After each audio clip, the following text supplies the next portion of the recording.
Moloch. If Baal was the most widespread idol in Israel's history, Moloch was the darkest. Stay with this one, because this is one of those moments in Scripture where you can almost feel God's anger rising off the page. Moloch was worshipped primarily by the Ammonites, but his cult spread into Israel, into Jerusalem, into the very city God had chosen to place his name. His worship required child sacrifice, not symbolic, not ritual, living children, placed into the outstretched arms of a hollow bronze statue that had been heated until it glowed red hot. And there were drums, loud drums, beaten deliberately to drown out the screaming. The people stood there, watching, worshiping.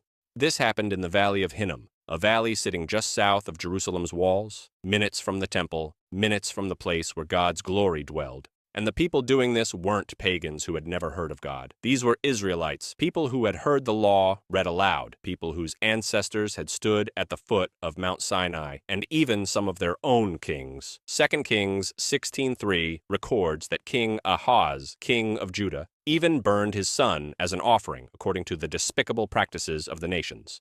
A king of God's people, burning his own son alive for Moloch.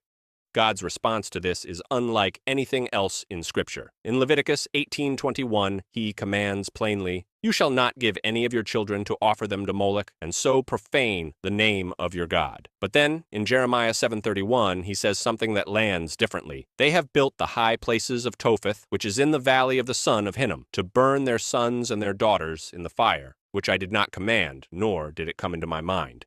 It never even entered my mind. That is God saying, of all the ways I knew the human heart could wander, of all the sin I anticipated and addressed in the law, this was beyond it. This was the floor. Children who had no voice, no choice, being burned alive for something that didn't exist. And the Valley of Hinnom, the place where it happened, became so synonymous with horror that in later Hebrew it became Gehenna, the very word Jesus uses when he speaks about hell. Hell got its name from the valley where Israel burned their children for a God that never existed. God's fury over Moloch wasn't just righteous anger. It was the grief of a father watching his people destroy the most innocent among them and call it devotion